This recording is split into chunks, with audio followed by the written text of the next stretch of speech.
The following story has been brought to you by StoriesToInspire.org. I want to just share with you a story I heard today.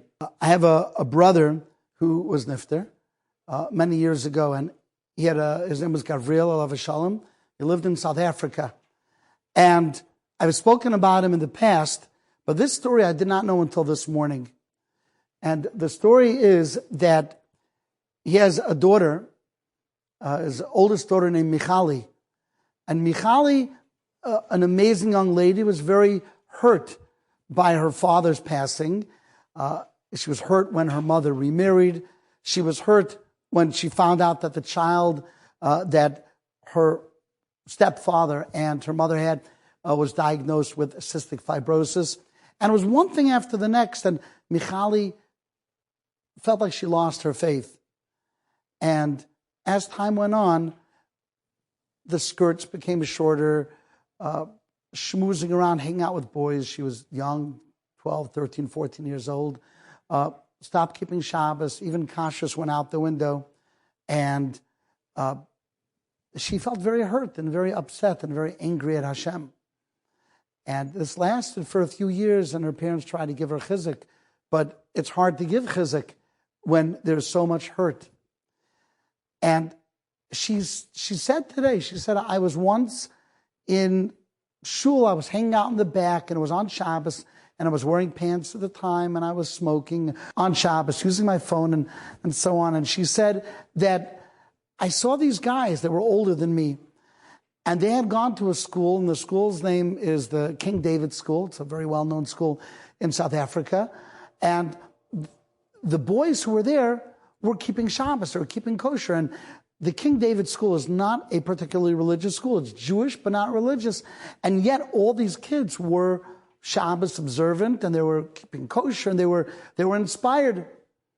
So Michali, who was feeling very disaffected, very removed, she turns to these older boys and she says, I got a question for you. I know you went to King David, and you didn't have to keep these things. Why would you have accepted such a burden on yourself? Now you can't eat where you want, and on Shabbos you got to put away your phone. And why would you have done that? Like, okay, I grew up like that. I rebelled, but you didn't even grow up like that. Why would you accept that on yourself? And they answered back. They said, we'll tell you why.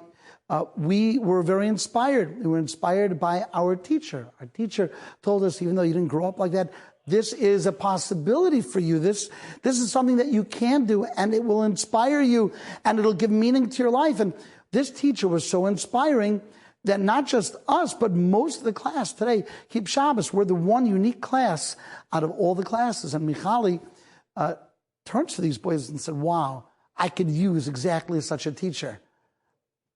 Can you tell me? I want to meet this person. Maybe they'll inspire me. And the boys looked at her, and the boys said, we wish we could introduce you to this teacher, but unfortunately he passed away.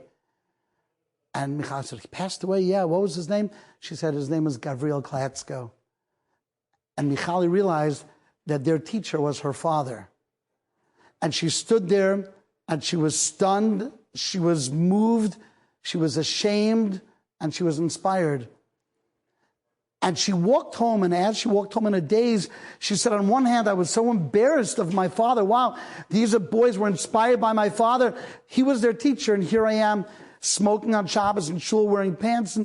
But on the other hand, she said, I was also so proud. Wow, my dad did all those things for these boys and changed their lives. And she said, I went home, and I took my wardrobe and I threw out all the pants and all the short skirts. And I made up my mind, I'm never using a phone again. And that was what I used. That was the inspiration to come back to Hashem and to come back to Torah and mitzvahs. And today, she's a very inspiring young lady. She lives in Eretz Yisrael with a wonderful husband and beautiful children. And I was thinking, I asked her permission to tell this story today.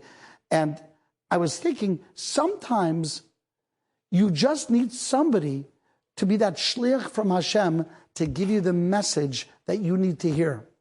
Enjoyed this story? Come again. Bring a friend. StoriesToInspire.org